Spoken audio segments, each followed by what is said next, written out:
Gracias de nuevo. Comencemos entonces. Qué placer darles a todos la bienvenida al quinto evento que tenemos junto con la Universidad Diego Portales sobre el tema del proyecto de Constitución de Chile. El evento de hoy se centrará en el derecho de los pueblos indígenas, dándoles un contexto internacional. Hoy estaremos hablando con Claire Charters, profesora de Derecho de la Universidad de Auckland y codirectora de Aotearoa, el Centro de Nueva Zelanda para Pueblos Indígenas y la Ley. Y Claire me dirá si lo pronunció bien. También tenemos a Michael Coyle, que es profesor de Derecho de la Universidad de Western Ontario, y Jorge Contese, que va a ser moderador de este panel, profesor de Derecho de la Universidad de Rutgers y profesor de la Universidad Diego Portales. En nombre de la Universidad de Diego Portales, tenemos a Matías Guilov y me gustaría darle ya el micrófono a él, que nos dará unos comentarios. Matías es profesor de la Escuela de Derecho de la Universidad Diego Portales. Gracias a todos por acompañarnos. Matías, el micrófono es tuyo. Gracias, Marta. Hola para todos. Estoy feliz de estar con ustedes esta vez. Señores, quiero hablarles brevemente para darles un contexto en el que vamos a tocar este tema. Como bien saben, Chile está pasando por un proceso de cambio de constitución y hay una canción que dice: los ojos del mundo están mirándome, y eso está pasando con Chile justamente. Y dentro de este contexto, el programa de Derecho Público de la Universidad Diego Portales ha realizado diferentes actividades en los últimos 2 años para hablar acerca de este proceso de nueva constitución. Tenemos ya 5 eventos, seminarios sobre este tema que hemos hecho la Universidad de Diego Portales y el Canadian Council for the Americas. Y el propósito es darnos una mejor comprensión de este tema que surge durante este proyecto de constitución. De manera que en esta actividad en particular, lo que queremos es enfrentar el tema de los derechos de los pueblos indígenas en la nueva constitución, y tenemos un gran panel que va a tener como anfitrión mi amigo Jorge Contese, a quien le daré el micrófono en este momento. Gracias, Matías. Gracias a todos por acompañarnos para ver esta conversación. Como les dijo Matías, la meta es darles información, contexto, especialmente diferente, una forma de ver este tema desde afuera. Es un tema que ha sido debatido entre abogados constitucionalistas y el público general de Chile. Y más que todo tiene que ver con los derechos de los pueblos indígenas, que yo diría, simplemente para presentar este tema, que una de las deudas políticas de Chile contemporáneo es este. Desde 1990, cuando el país pasó por 17 años de dictadura, los pueblos indígenas decían: queremos avanzar, queremos que el gobierno avance y que tenga una agenda que reconozca nuestros derechos individuales y colectivos. Y eso implicaría el convenio 169 internacional. Y estamos hablando del 89-90, y esto fue clave para desarrollar la agenda de los derechos de los pueblos indígenas en Chile. Han transcurrido 30 años y junto con Uruguay, Chile es el único país latinoamericano que no tiene un reconocimiento constitucional al pueblo indígena, pese a que representan el 13% de la población del país. Entonces, pensando en estos temas, especialmente el contexto de este proyecto de constitución, donde hay un texto que desarrolla muchísimo todo lo que son los derechos de los pueblos indígenas, nos pareció interesante e importante escuchar hablar a los expertos de países que han hecho un gran progreso sobre un tema que también es interesante en Canadá, en Nueva Zelanda y otros países. Entonces, viendo la situación de Chile dentro de un contexto más amplio, la idea es poder ver cuánto de lo que tratamos de hacer aquí está alineado con lo que se ha hecho con otros países, o si es cierto, como muchos críticos dicen sobre el texto mismo, que Chile todavía le falta mucho para poder sacar adelante realmente una agenda del pueblo indígena, y que es difícil que llegue ese texto propuesto a algo que le sirva realmente a estos pueblos indígenas, porque se dice que Chile es un país plurinacional e intercultural. Más bien se ve que el texto nuevo va a fraccionar al país. De manera que, permítame preguntarle a los dos, a Claire y Michael, y a la vez quiero darle las gracias por acompañarnos hoy. Por favor, bríndenos un contexto general de lo que es la ley constitucional. ¿Cómo es que la Constitución, tanto en Canadá y en Nueva Zelanda, maneja el tema de los pueblos indígenas? Tenemos primeras naciones, el papel de la corona. Entonces, para darnos un contexto, para comenzar, Claire, el ejemplo de Nueva Zelanda. Mucha gente dice, este es un país que ha hecho las cosas bien.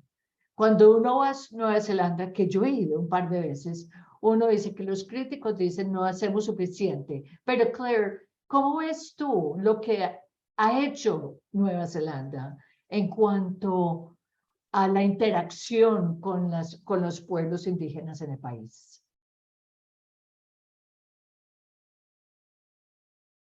Qué placer estar con ustedes hoy. Les estoy diciendo de dónde soy y de la tribu que vengo. Muchas gracias por tus palabras de bienvenida. Con respecto a Nueva Zelanda, el contexto, creo, es importante, y es que aquí no tenemos una constitución como tal. Formalmente, el Parlamento tiene el poder absoluto, ya que tiene un tratado firmado con la corona en 1814, pero la situación formal de todo lo que tiene que ver con el poder ejecutivo realmente no capta lo que sucede en la realidad, y es que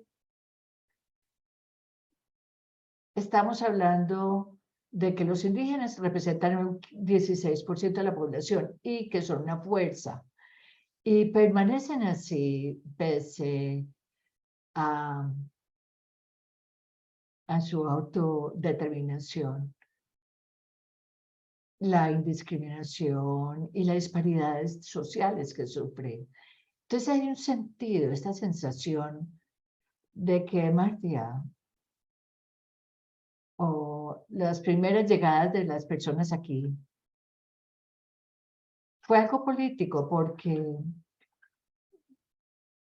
empezaron a buscar entre todos los partidos políticos, y recuerden, nosotros tenemos asientos parlamentarios, y aunque eso es importante, tener esos asientos como indígenas en el Parlamento, que hasta 150 años, realmente en la esfera política, donde se juega un papel importante. Entonces, para mí, Martí sí tiene un efecto plurinacional, pese al reconocimiento constitucional que no se da.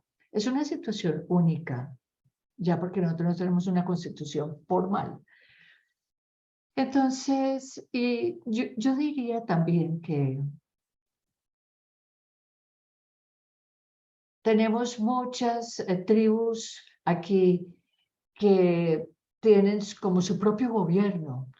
Entonces, por fuera parece que todos somos Martí, pero no, somos diferentes. Nos identificamos de manera diferente.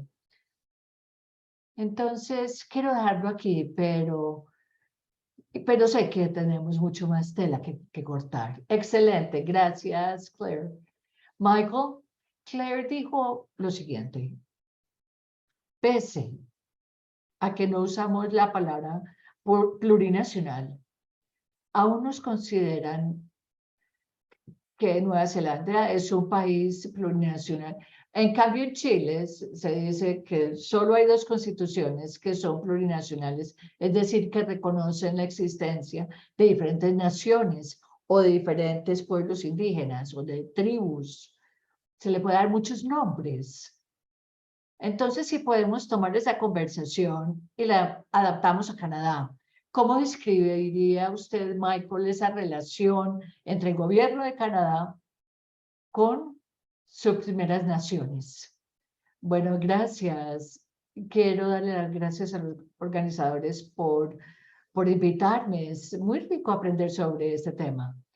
Hablemos de la plurinacionalidad, porque ese es el contexto de Canadá. Canadá comenzó con tratados que históricamente empezaron a compartir terrenos desde los 60.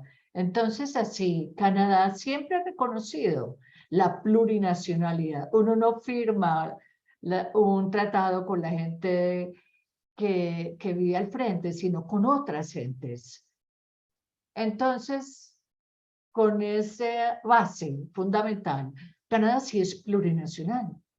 Además, Canadá ha tenido una idea siempre de que son dos naciones, de que tenemos a los franceses, canadienses y a los indígenas. Y nuestra constitución tiene diferentes derechos para aquellos que viven en Quebec. Por ejemplo, allá tienen su propia ley civil comparado con las otras. Entonces, Canadá es plurinacional así.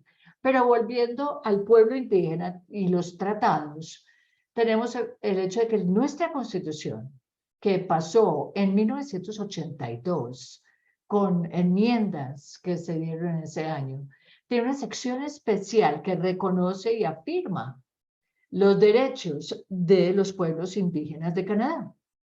De manera que eso reconoce específicamente que hay personas con derechos específicos que otros canadienses no gozan. Y esos derechos son descritos por la Corte Suprema de Canadá como derechos intersociedades.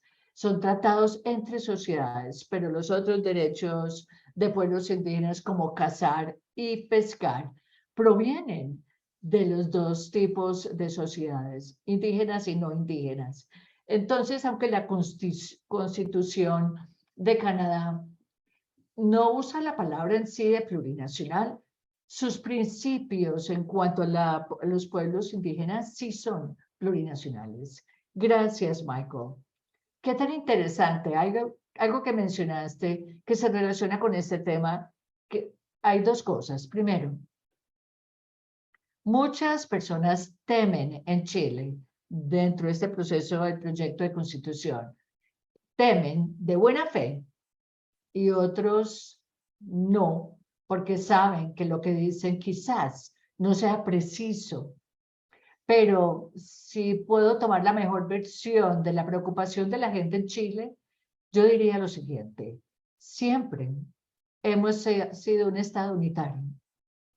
Y ahora, la convención, el texto propuesto dice que vamos a hacer un Estado plurinacional e intercultural. Y mi temor, de nuevo, estoy dando la mejor versión de la preocupación, es que el país se va a dividir, que el país ya no va a ser una unidad, aunque hay por lo menos una provisión clave en el texto que dice que el Estado permanece como único, indivisible. Pero pese a esa provisión, la gente dice la noción de reconocer derechos colectivos a las naciones, a los pueblos dentro de un territorio, es antagonista a la noción de mantener la unidad única de un Estado. ¿Qué piensan ustedes en cuanto a Nueva Zelanda y Canadá? Yo entiendo que en un caso tenemos un país unitario y el otro tiene un sistema federal. Entonces sería interesante escuchar qué es lo que previene que el país se desprenda, porque tenemos en Canadá y tantas tribus. ¿Cómo es que el Estado puede permanecer unido políticamente y legalmente, pese o con el reconocimiento de diferentes pueblos dentro del mismo territorio? Claire, gracias por tu pregunta, Jorge.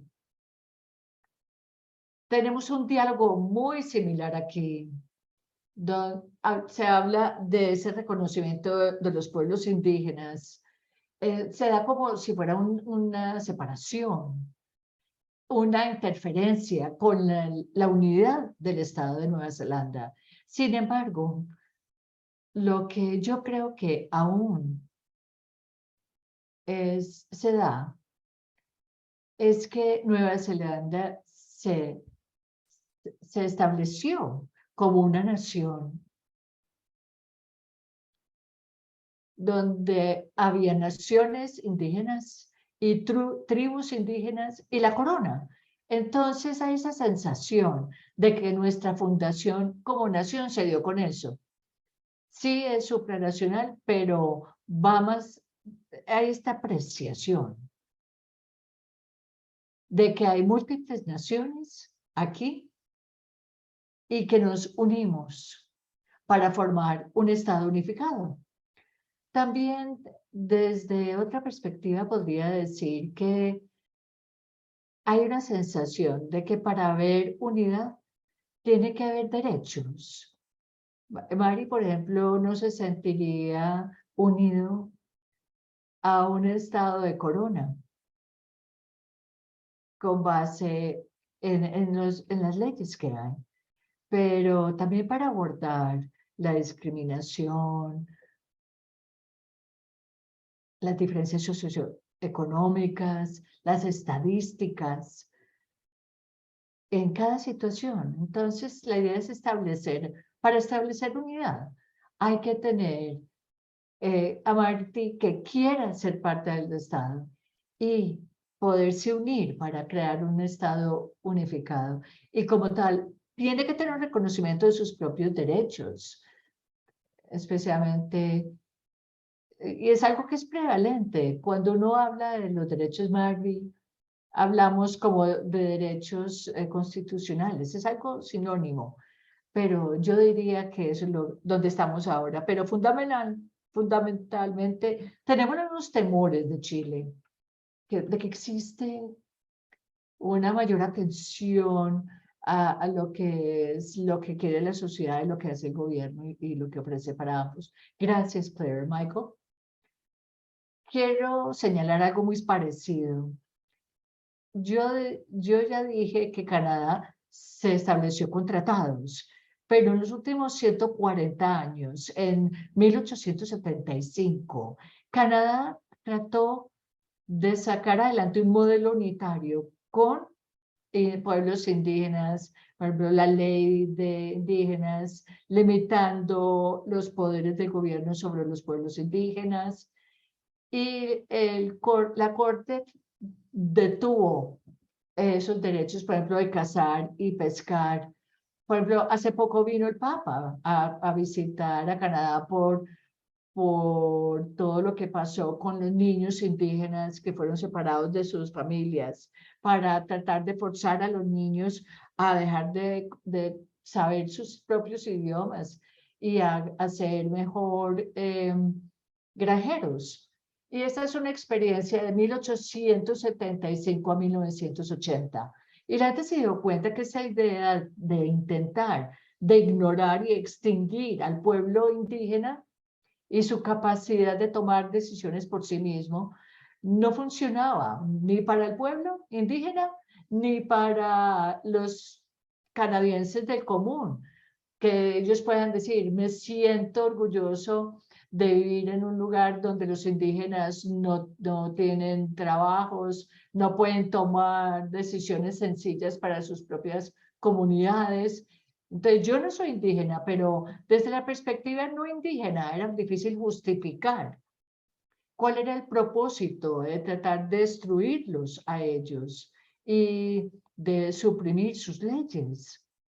Y esa fue parte de la presión en 1982 para crear una constitución que reconociera los derechos de los pueblos indígenas. Claro, nos falta mucho porque Canadá ha reconocido demasiados derechos indígenas de los pueblos indígenas, pero yo trabajo como mediador entre el Estado y las comunidades de la Primera Nación. Entonces estoy en la mitad tratando de ayudar a hacer mejores negociaciones. Y personalmente puedo decir que la gente quiere tener una vida decente, que pueda gozar de su cultura, pero no buscan tener sus propias fronteras, ni sus propios militares, ni sus propias estampillas.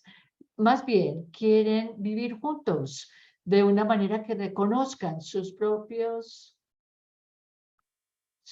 herencia cultural. Como un no indígena,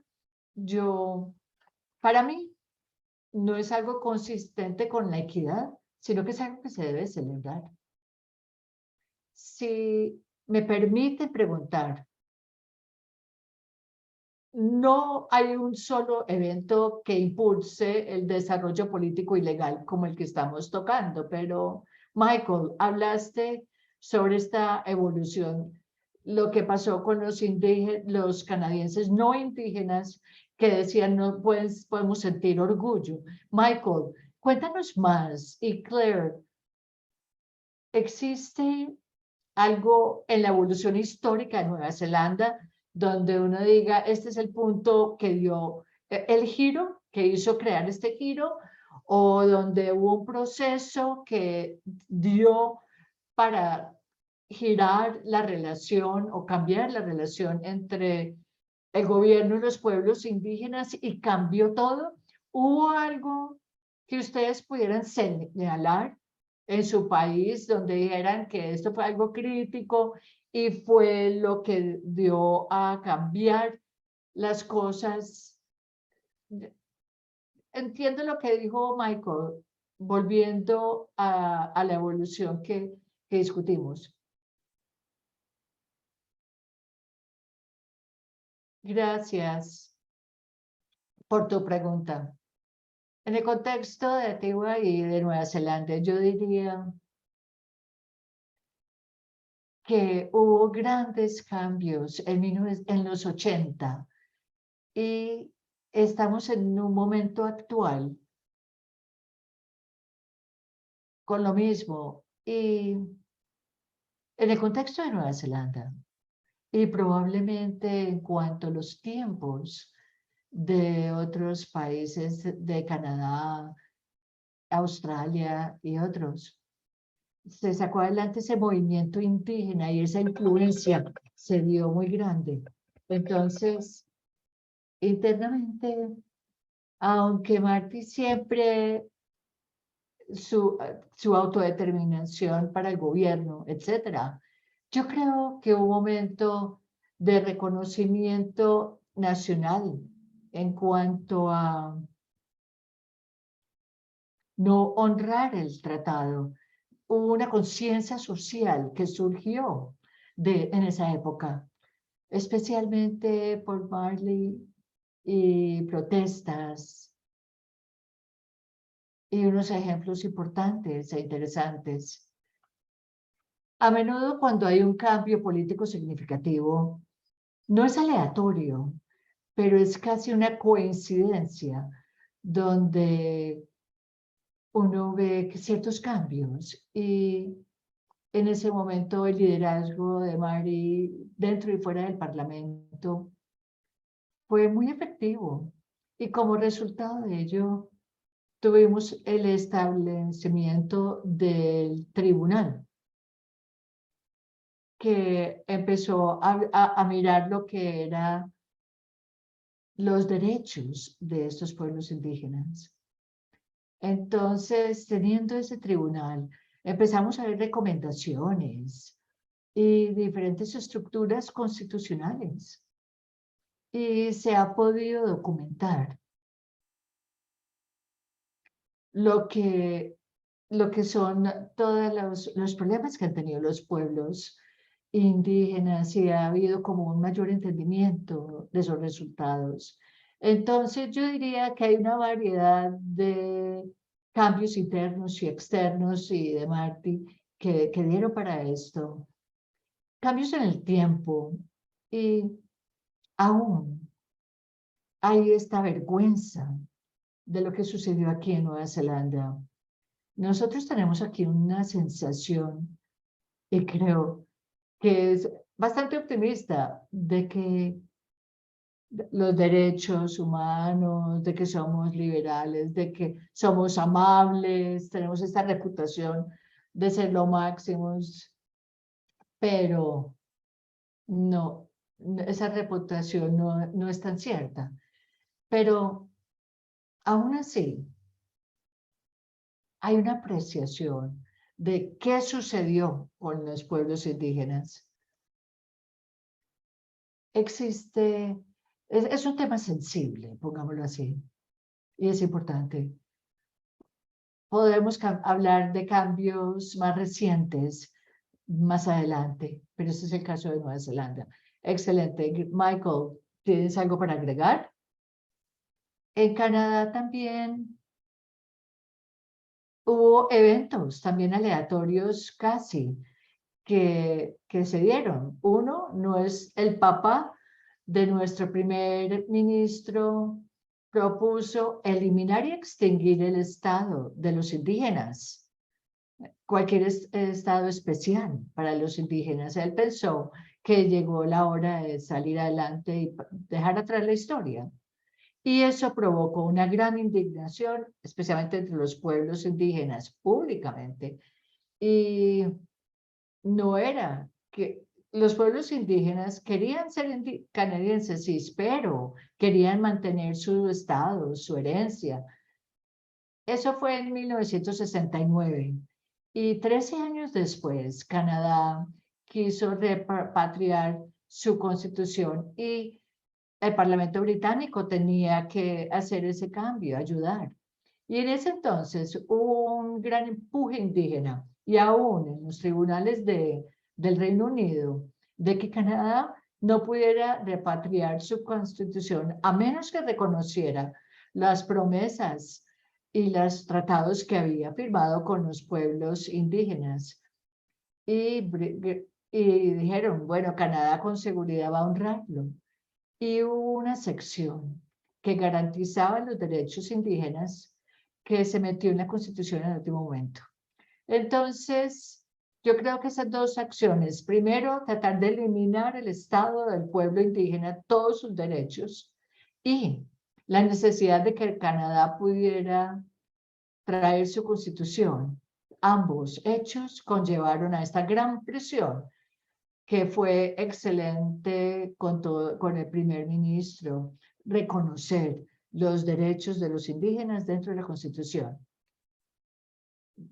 Quería agregar a tu pregunta, no sé quién está haciendo la crítica que dijiste, pero me pregunto si no reconocer las culturas indígenas, idiomas, los derechos de tomar sus propias decisiones, de vivir en sus territorios, ¿ellos creen que hacer eso crea unidad?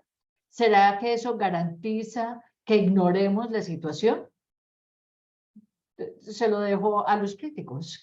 Bien, voy a hacer el mayor esfuerzo de poner esta crítica en su mejor luz para esta conversación, pero yo diría que los críticos contestarían, primero, no, porque por muchos años no le hemos dado reconocimiento a ellos y así somos. Estamos enfrentando una carencia de reconocimiento, sí, hace 30 años hubo un Estado y estamos manejando una situación de violencia política al sur de Chile, que nos recuerda lo que hablaba de Claire en los 70 en Nueva Zelanda. Entonces, los líderes Maputi, que es la tribu principal en el país, sacaron su estado antiterrorista. Entonces, la noción de las leyes más exigentes contra los líderes indígenas, con consecuencias significativas, se dieron. Pero quiero decir esto.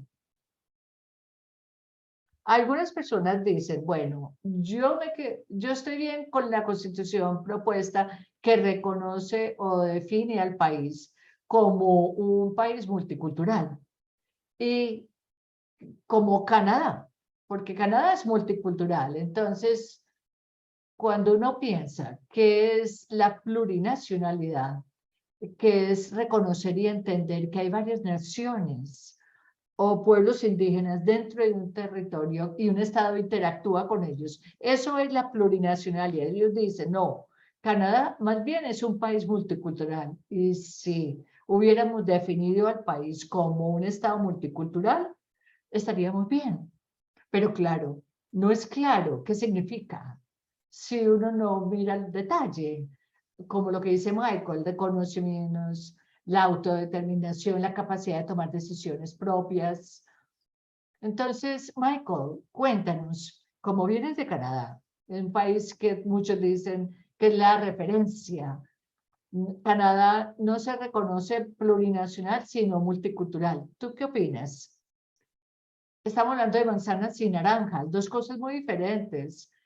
Canadá es multicultural, sí, pero hay respeto por eh, diferentes culturas, muchos alimentos, muchos idiomas con base en la igualdad. Y aquí en Toronto es un gran ejemplo de ello. Sin embargo, eso no tiene nada que ver con el estado de los pueblos indígenas. Estas otras culturas no se originaron de aquí. Yo vengo de Escocia. Entonces no puedo argumentar que aunque mi cultura escocesa le va bien aquí, yo debo de tener derechos de tratado o que otros inmigrantes escoceses puedan gobernarse por sí mismos. Yo creo que la historia es tan diferente que estos pueblos indígenas deben de ser tratados de manera diferente. Entonces, el multiculturalismo sí es bueno, pero olvida que hubo otra gente antes de que llegaran los europeos, que son pueblos que deben de ser respetados. Entonces, sí, Canadá es multicultural, pero reconoce los derechos de pueblos indígenas que van más allá de lo que otras culturas obtienen. Muy bien, Claire. Aquí tenemos tensiones muy parecidas en cuanto al reconocimiento de derechos culturales o el reconocimiento de los derechos culturales y el reconocimiento de la autodeterminación. De un lado, el país y la corona se siente cómoda reconociéndonos como país. Y el Oblex, por ejemplo, tiene un cierto lugar en la psique cultural y social de Nueva Zelanda. Yo detesto decirlo.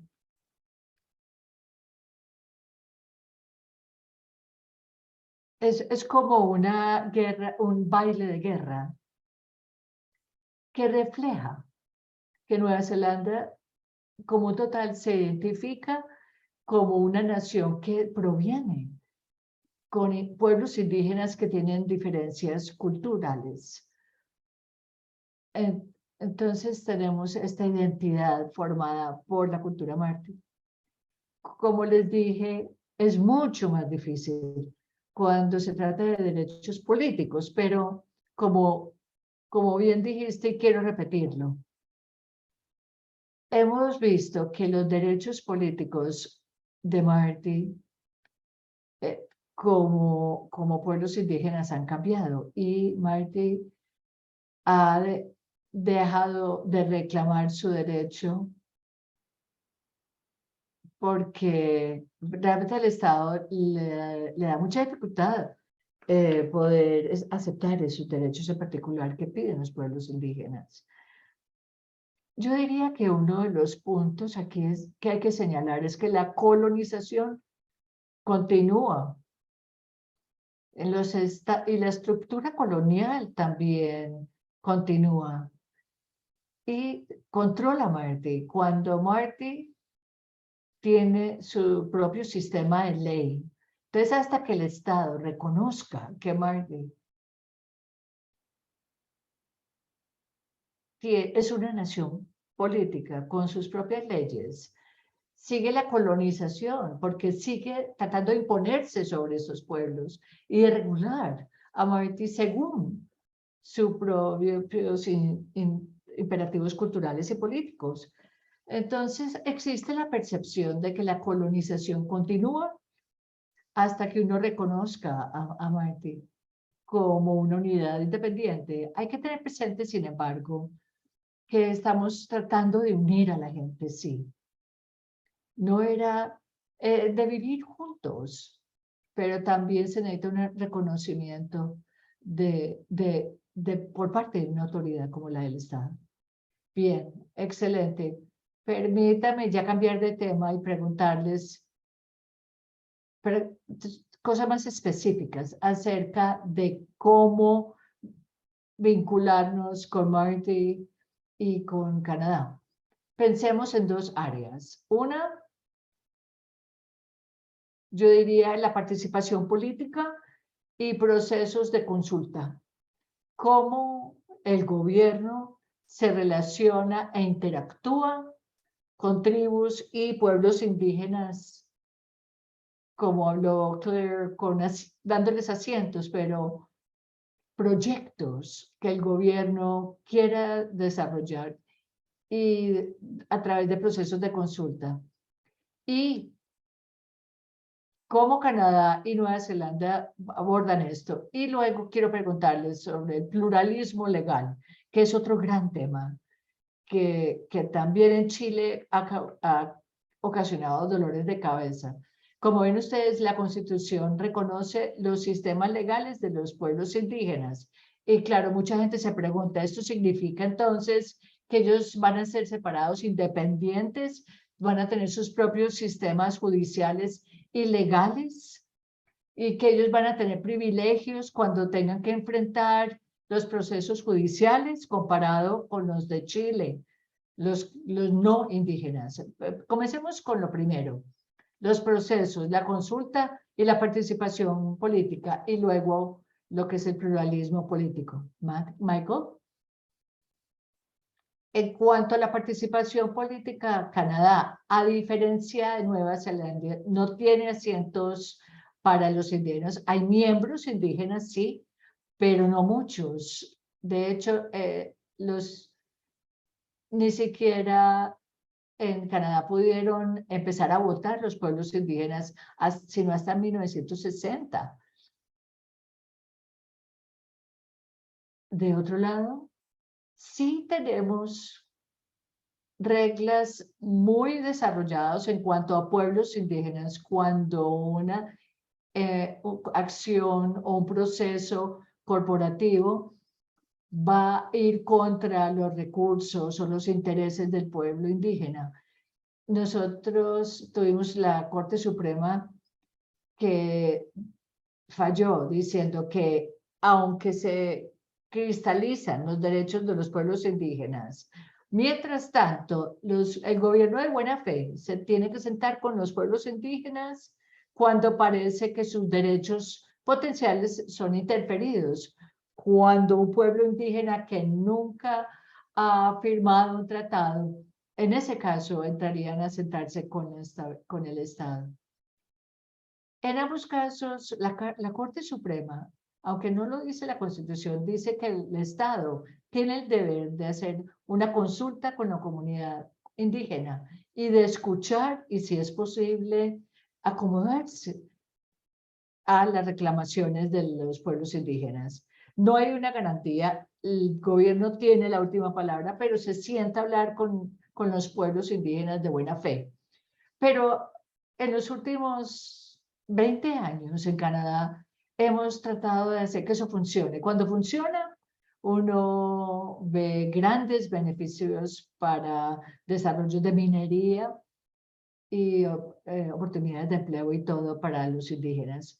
Cuando no se llega a un acuerdo, y ahora hablaremos de por qué, pues hay un bloqueo, por ejemplo, de diferentes minas. Entonces, no todos, no requerimos mediación para las discusiones, ni un punto de vista neutral, pero sí tenemos, por lo menos ahora, algo que los indígenas no tenían antes, y es el derecho de tener discusiones formales si hay una intrusión hacia los derechos de los pueblos indígenas. Es así la consulta que se da en Canadá. Y ha sido progresivo, pese a la carencia de un poder político que se dé comúnmente. Gracias, Claire. Gracias. Yo quisiera hacer varios señalamientos en cuanto a la participación. Ya he hablado de que tenemos asientos en el Parlamento, tenemos una porción pequeña de las 120 asientos que hay, pero tenemos. Y también, y esto, claro, depende de las áreas locales, pero incluimos asientos en gobiernos locales, aunque es un tema contencioso, pero sí está creciendo el número. Y en cuanto a los asientos, porque Nueva Zelanda es muy importante ya tener esos asientos garantizados. Pero viendo que solo tenemos 7 de los 120 que existen, los puntos de vista de los pueblos indígenas han sido casi callados.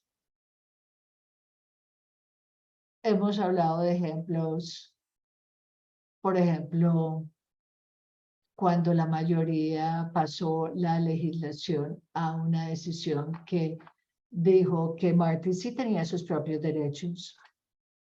De manera que cuando la nación tiene sus propios intereses y le da los asientos al pueblo indígena, está bien, pero 7 de 120 demuestra la poca seriedad en el tema.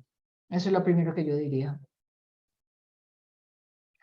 En cuanto a los derechos de consulta, a diferencia de Canadá, nosotros no tenemos una jurisprudencia a partir del 2004 que fije la consulta o el requerimiento de una consulta a nivel nacional.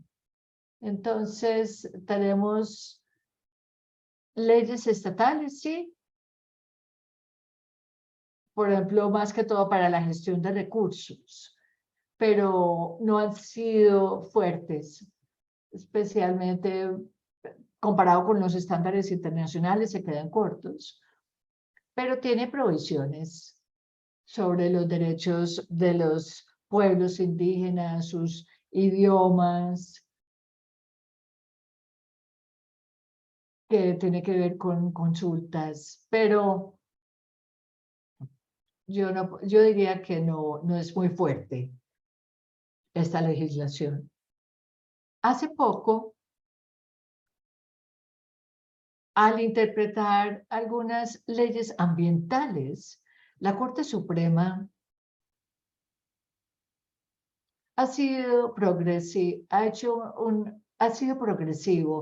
teniendo presente a los ANI en cuanto a qué opinan ellos de esta ley. Hace poco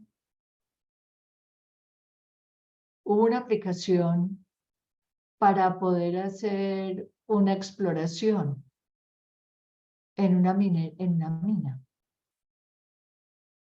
Y esta se detuvo porque los indígenas Marni no quería hacerlo. Entonces, las cortes han escuchado más y más lo que quieren los pueblos indígenas aquí. Pero no estamos para nada, estamos muy lejos de lo que son los estándares internacionales. El pluralismo legal. Cuéntenme ustedes, por favor, cuál es su experiencia en Canadá y Nueva Zelanda con este tema. Como ustedes han visto, el texto propuesto en Chile se reconoce el sistema legal de los pueblos indígenas, sí, pero permite regular más específicamente cuáles son los contornos de las jurisdicciones. De manera que comencemos en general. Esto es algo que existe en Canadá y en Nueva Zelanda. ¿Cómo es el pluralismo legal? ¿Cómo se reconoce? ¿Cómo los sistemas legales de los pueblos indígenas interactúan con el otro sistema? Michael, qué buena pregunta. Y es algo en lo que estoy trabajando actualmente. Canadá es un país pluralista, es decir, siempre ha sido un país federal. Donde estoy yo, soy afectado de las leyes de la provincia, de Ottawa y de la ciudad. Entonces, hay varias leyes que aplican.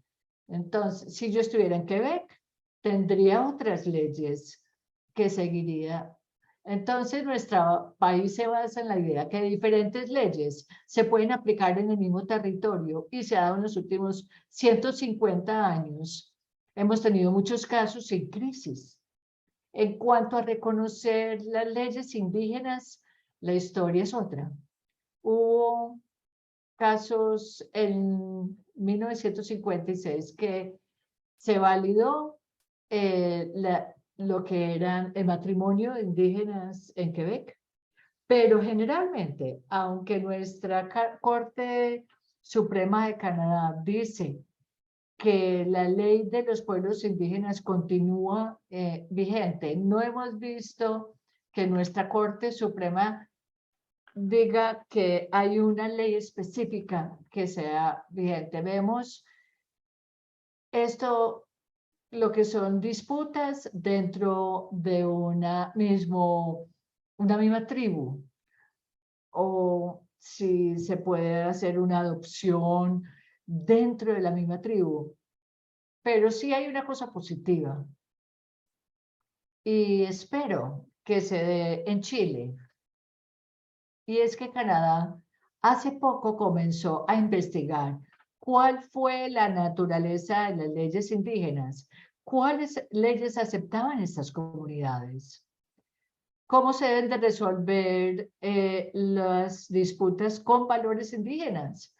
Y esto ahora es enseñado. Las leyes indígenas se enseñan en cada escuela de Derecho de Canadá. En nuestra universidad, todos los estudiantes tienen que aprender ¿cómo se llama? Ley indígena. No, casi todas las leyes que se dan en todo el país. Y hace 4 años, la Universidad de Victoria, en British Columbia, implementó el primer grado o título en ley indígena. Entonces, uno se puede graduar en derecho normal o en derecho indígena. Entonces, a ese nivel de los estudiantes de derecho, los profesores de derecho, los jueces de tribus, uno empieza a ver que el derecho indígena es un tema serio. Y lo que preguntas es importante: ¿cómo interactúan? ¿Cómo operan fuera de su territorio? ¿Afectarían a los no indígenas dentro de su territorio? ¿Cómo se deben de resolver los conflictos en los sistemas? Es como una ley extraña o extranjera en Canadá o en Chile. Todo eso se tiene que mirar. Apenas estamos comenzando ese proceso en Canadá, entonces me emocioné al ver el reconocimiento del pluralismo legal. No recuerdo las palabras exactas, pero tener leyes de Estado igual en Chile, y que ese es el punto de partida de Chile. Y ese punto de partida es importante, porque me imagino que si Chile es como Canadá y Nueva Zelanda, va a haber una falta de equilibrio del poder entre el Estado y los pueblos indígenas, especialmente en presupuestos.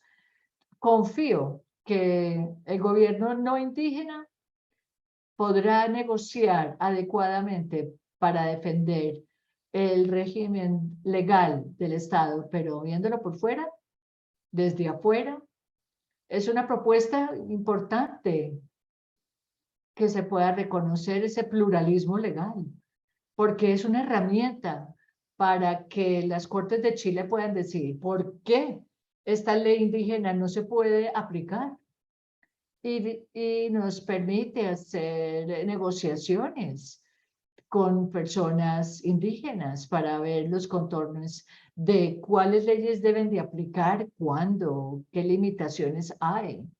Entonces, no quiero restarle la importancia a estas discusiones, pero la propuesta de este pluralismo sí me parece muy importante para Chile. Es algo emocionante. Gracias, Claire. Estoy tratando de anotar todo, qué emoción, todo lo que dices es emocionante. Bueno, yo quiero comenzar diciendo que el Estado de Nueva Zelanda se considera alineado con la idea de que tiene realmente un buen reconocimiento desde los 70 o desde los 80 de los pueblos indígenas. Pero al decir eso, yo diría que Mari Overseas, Marilúa, él ha conseguido regulando y alimentando vidas en diferentes áreas y todos los Mari quieren saber qué pasa. Entonces, teníamos esta situación formal. Marty seguía regulando a su manera, seriamente, teniendo presente lo que ya mencioné, lo de la colonización, donde se trata de buscar una unidad legal. A ver, a esto me refería antes. Ahora, sin embargo, tenemos otra situación, es decir, tenemos en la educación, todos tenemos que dar educación a los Mari, tenemos en nuestros cortes especialmente unos casos espectaculares que han surgido casi mensualmente para poder reconocer a los Mari. También la Corte Suprema ha usado el Tecamari para lo que es la aplicación de los Mari y que eso sea aplicable a todos. También hemos tenido casos hace poco en nuestros altos tribunales de que se regulen diferentes disputas entre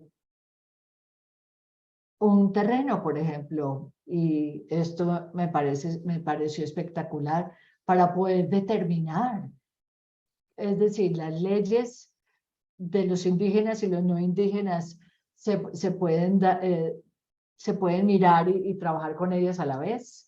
Además, hemos visto más y más el cogobierno y el reconocimiento de ciertas montañas, áreas, ríos, bosques, y esa regulación conjunta ha sido interesante. Entonces, hemos aumentado a llegar a un estado donde tenemos importancia, pero la constitución del estado pues es la más importante. Pero también hay algo importante e interesante. Con estos sistemas legales siempre va a haber inequidad. Y sucede a toda hora, en todos los estados. En un Canadá tienes diferentes leyes aplicables, pero, por ejemplo, con el derecho penal, es difícil regular. qué sucede para los Mari comparado con lo que dice el Estado o con un caso penal, y puede ser diferente el resultado. Entonces, en ese contexto, lo que se ha visto es que Mari se regula, autorregula de manera diferente.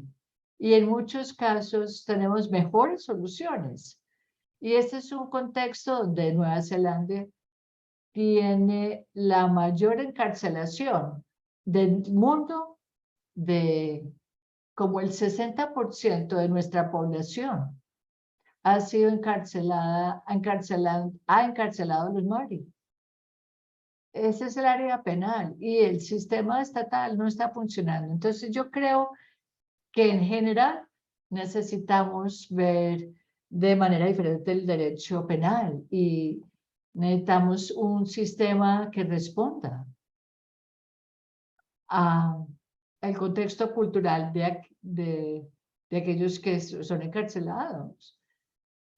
Y eso realmente puede ampliar un poco esa idea de reducir la inequidad entre los pueblos indígenas y los no indígenas. Y eso sería bien interesante. Entonces, claramente, ustedes pueden ver que ese es un tema que a mí también me fascina. No que me fascina, sino que me hace sentir pasión, porque es importante. Hay que pensar más acerca de esto. Y como les dije, en este momento hay muchas cosas sucediendo. Es un tema importante. Muy bien.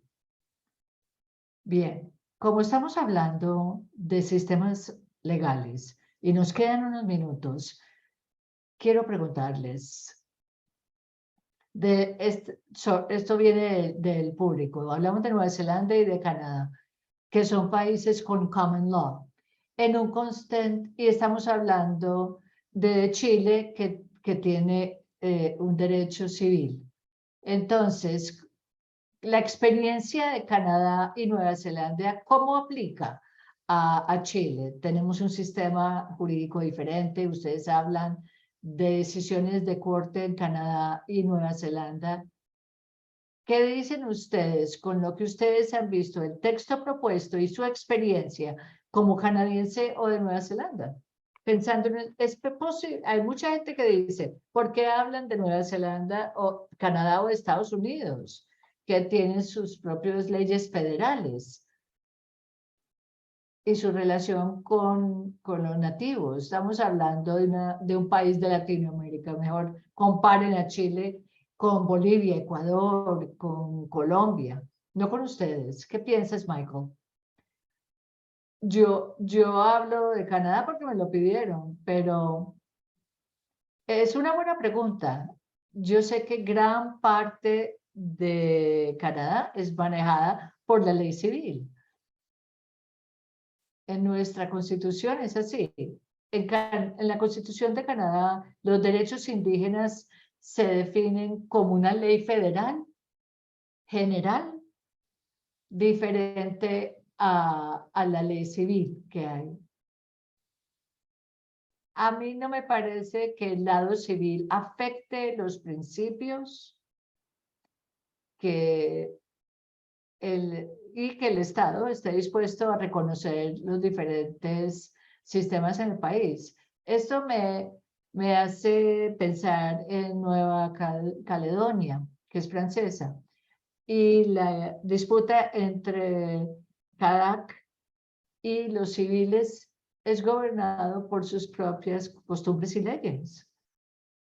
Y las cortes francesas aparentemente no tienen problema reforzando esto. Y como tu constitución en Chile, ellos tienen un asesor indígena que asesora o habla con el juez francés y le cuenta cómo es la ley indígena ahí. Y yo diría que las cortes francesas han llegado, aunque la ley de los Kanak no aplica, en vez de imponer la ley civil francesa, se debe preguntar a los expertos los principios de la ley indígena, cómo se aplicarían en este caso. Y eso se debe aplicar en vez de la ley civil.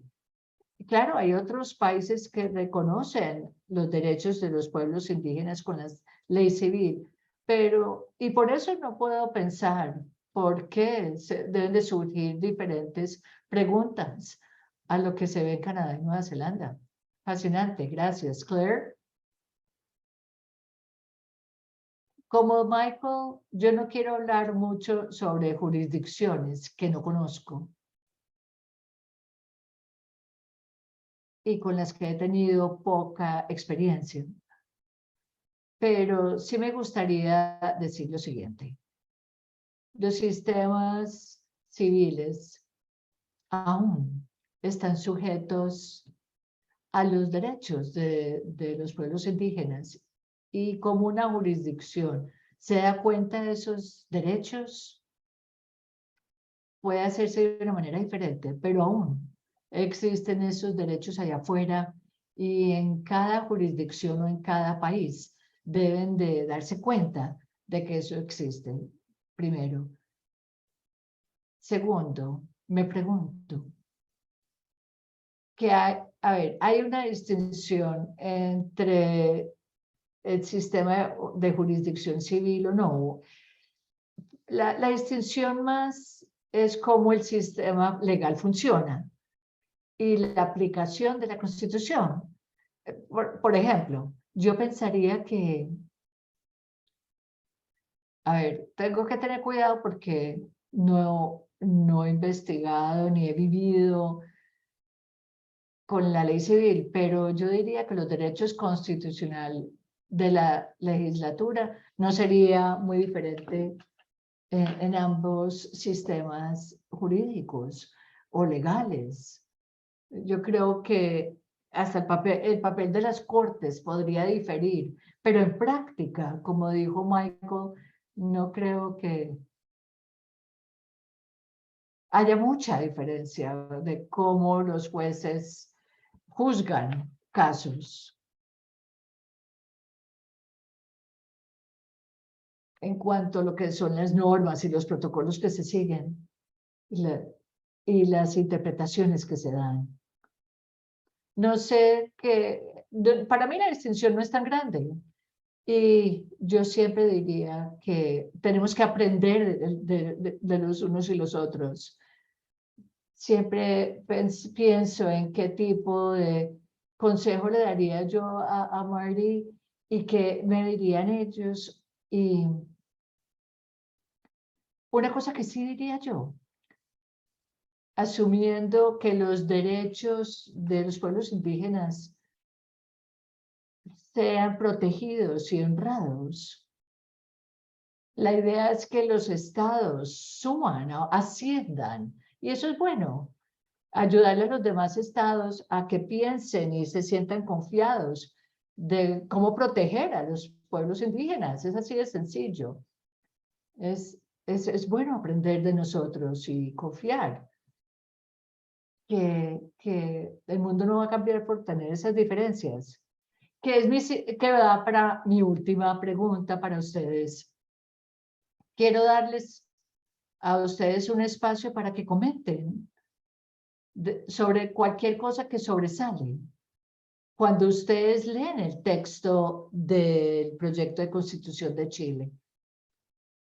Esto es una pregunta donde quiero que ustedes realmente comenten algo que les pareció interesante en términos generales. No tienen expertos, no tienen que ser expertos en Chile, pero sí lo son en los derechos de los pueblos indígenas. Entonces, de este proyecto de constitución, ¿qué opinan ustedes? Claire.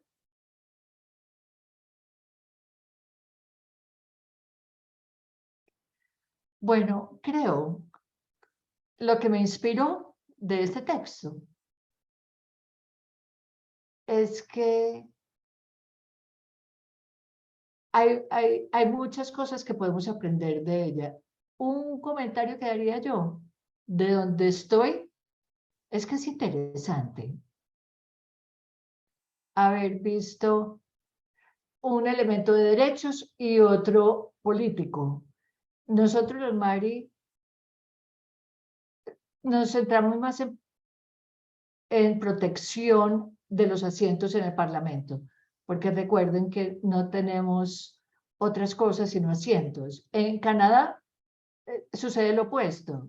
Tenemos una estructura constitucional que protege a los pueblos indígenas.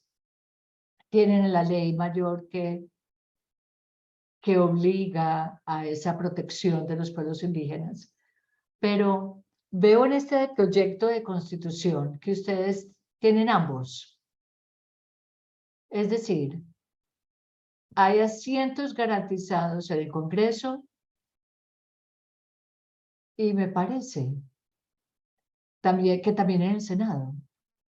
También tienen derechos de consulta y tienen reconocimiento de los derechos de los pueblos indígenas y su autonomía. Y me pareció interesante, tiene ambos elementos de lo que se ve en la estructura de Nueva Zelanda y la canadiense, ese modelo,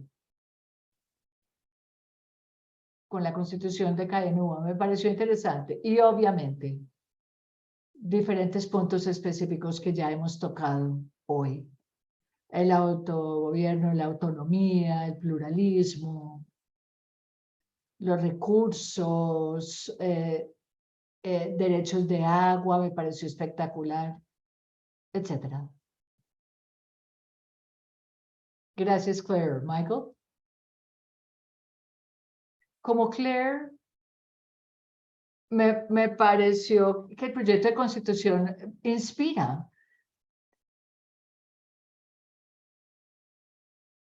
Hubo alguien en el chat que estaba preguntando lo de la ley civil, pero me parece que ya respondimos que en Canadá nos centramos mucho en los derechos liberales, individuales, el derecho a votar, por ejemplo. Entonces me impresionó cómo tienen ustedes este interés en la cultura indígena, en su idioma, y las visiones de respetar a los pueblos indígenas. Y eso emite un gran mensaje en su texto, el respeto hacia los pueblos indígenas. Hay tanto aquí en este texto. Algo que me pareció muy positivo es la noción de tener negociaciones del poder de autonomías territoriales indígenas, creo que ese es el término, y establece que eso se debe negociar. La idea de que hay una provisión de 308 y que hay diferentes órdenes, me pareció de avanzada. Tengo cuestiones, no son críticas del texto, pero sé que los chilenos y las cortes y los abogados y las comunidades indígenas van a tener que enfrentar.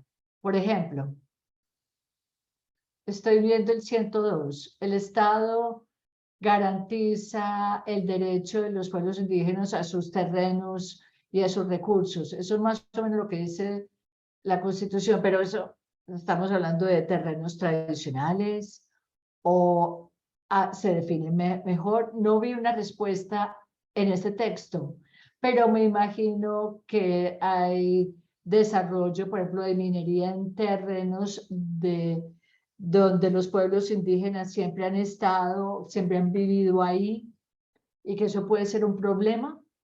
Para mí el propósito de esta nueva constitución es sacar adelante los principios y que las mejores mentes de Chile se unan para sacar adelante estas cosas, estos temas. Similarmente, veo que hay muchos puntos que piden consultas y representación. Algo que tiene Chile es esa, que tienen ustedes que en Canadá no, es esta propuesta de legislación. En Canadá por ejemplo, no se da esto, no se puede esperar tener una consulta con los indígenas, nunca.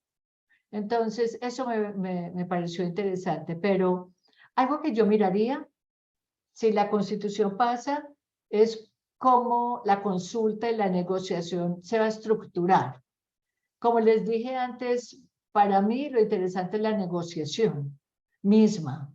Entonces, los valores indígenas van a ser parte del proceso de la negociación, van a ser respetados durante una consulta que pueda afectar, por ejemplo, terrenos o tierras indígenas o recursos. Habrán métodos para romper temas que son neutrales, por ejemplo, ir ante la corte para, en vez de estar frente a una corte, ir ante un cuerpo de apelaciones que sea neutral, que pueda escuchar lo que es del Estado y lo de los pueblos indígenas. Yo no vi, no esperaría tanto detalle en cuanto al proceso de negociación mismo, pero creo que va a ser importante más adelante, cuando la Constitución se desarrolle y se apruebe. Y lo último que también me impactó, y creo que es importante, y no sé si ustedes pueden hablar de este tema, pero me gustaría saber si hay un apoyo popular general de este proyecto de Constitución.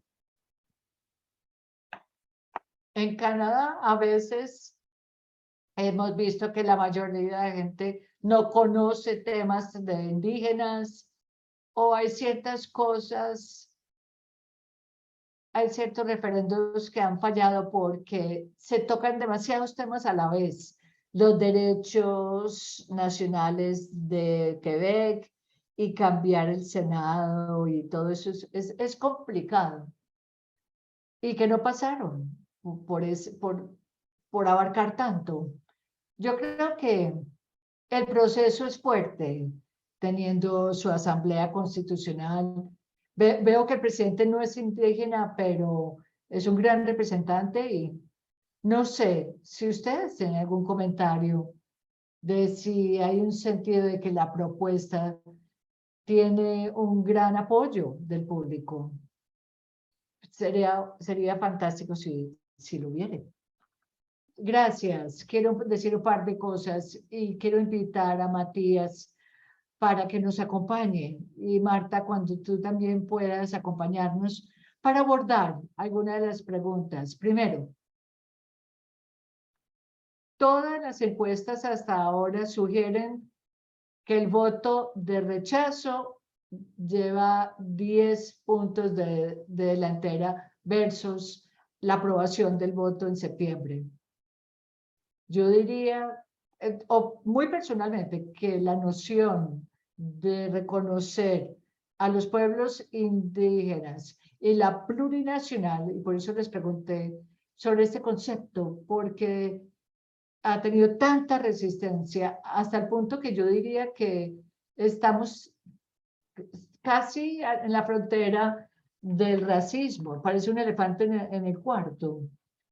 Cosas que se han dicho en el último siglo y medio, cuando el gobierno implementa medidas que afectan a los pueblos indígenas. Algunos de los argumentos ahora son actualizados de los que hemos visto en el pasado, cuando la República Liberal se quiso establecer en el territorio.